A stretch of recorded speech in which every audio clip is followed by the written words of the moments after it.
రెండో వార్డులో ఈ సమావేశం ఏర్పాటు చేసుకోవటం. గతంలో ఏ విధంగా పనిచేసాం చెప్పవలసిన మీ అందరికీ తెలుసు. గుడివాడ మున్సిపాలిటీలో కానీ గ్రామాల్లో కానీ పెద్ద ఎత్తున అభివృద్ధి కార్యక్రమాలు చేశాం. రోడ్లు కానీ డ్రైన్లు కానీ దగ్గర దగ్గర 260 కల్వర్ట్స్ గుడివాడ టౌన్లో నిర్మించాం.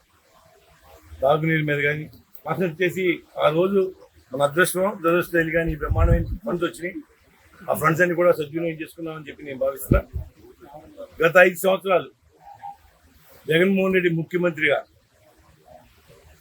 ఏ విధంగా పనిచేస్తున్నారో ఒకసారి మీరు ఆలోచన చేసుకోవాలి.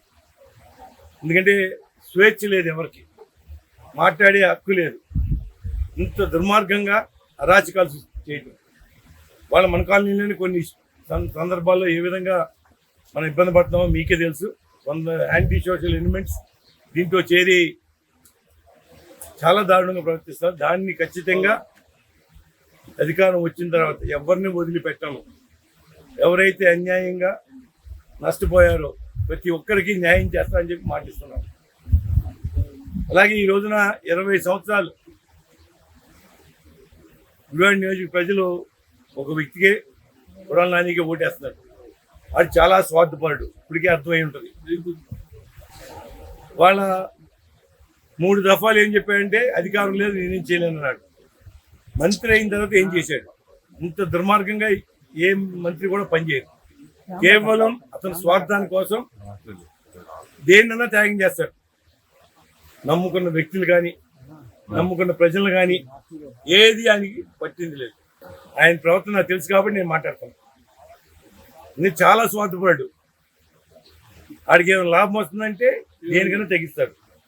దయచేసి చాలా సమయం మీరు ఆయనకు అధికారం ఇచ్చారు. ఒక్క అవకాశం రాముకి ఇమ్మన్నా. గుడివాడలో 20 సంవత్సరాలు ఒక దుర్మార్గుడికి అధికారం ఇచ్చాను. చేతకాని దద్దంకి అధికారం ఇచ్చాను. మళ్ళీ అదే తప్పు చేశాననుకో మళ్ళీ ఇంకో 5 ఏళ్ళు మనం భరించాల్సిందే. ఒకే ఎజెండాతో ఈసారి గుడివాడలో ఎట్టి పరిస్థితులు అందరూ కూడా అన్ని వర్గాలు అన్ని ప్రాంతాలు ఒక తాటి మీద రావాల్సిందే.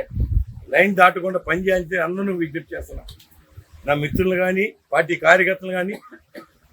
ఎందుకంటే ఇటువంటి అరాచకం మన ఎన్నడూ కూడా చరిత్రలో, అంటే స్వతంత్రం వచ్చిన ఏ ప్రభుత్వం కూడా ఈ విధంగా పనిచేయాలి. వ్యవస్థలు ఏ విధంగా పనిచేస్తే ఒకసారి ఆలోచన చేయండి.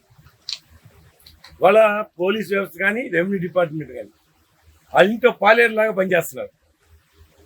ఎందుకంటే రెస్పాన్స్ కూడా చేయకుండా ఎంత దారుణంగా ప్రవర్తించారంటే ఇనిషియల్గా ఇవాళ ఈ మధ్యన సంవత్సరం నుంచి కూడా కొంత ఒళ్ళు దగ్గర పెట్టి పనిచేస్తున్నారు. అంతే అనేక పోరాటాలు చేసిన తర్వాత, ఎందుకంటే ముందు ఎవరు సహకరించారు కానీ ఎదురు తిరిగిన తర్వాత ఖచ్చితంగా వాళ్ళు పనిచేస్తున్నాం, లేకపోతే నిలదీస్తున్నాం కొంచెం భయంతోనే పనిచేస్తున్నారు. ఖచ్చితంగా మళ్ళీ ప్రజాస్వామ్యం కాపాడుకోవాలి. మీ భవిష్యత్తు కోసం మీరే సరైన నిర్ణయం తీసుకోవాలి. రాష్ట్ర భవిష్యత్తు, మన పిల్లల భవిష్యత్తు ఏమవుద్ది?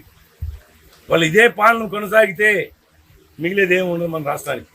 దయచేసి రేపు రాబోయే ఎన్నికల్లో మీ అందరూ ఖచ్చితంగా ఓటేస్తారు నాకు తెలుసు. కానీ మీరు కొంతవరకు ఇన్ఫ్లుయెన్స్ చేసే శక్తి ఉంది మీ దగ్గర. మీరు మీరంతా చదువుకున్నారు, మీ అనుభవం ఉంది. కొంత మీ ఇంటి దగ్గర పనిచేసి కానీ బంధువులు కానీ మిత్రులు అందరూ కూడా కొంచెం ఇన్ఫ్లుయెన్స్ చేసి అందరూ ఓటు వచ్చే విధంగా వాళ్ళు చాలామంది బతికిస్తాం. మనం ఎక్కువ బతికిస్తూ ఉంటాం. దాన్ని దయచేసి దృష్టి పెట్టి బస్సులో ప్రతి ఒక్కరిని ఓటీ తీసుకురండి.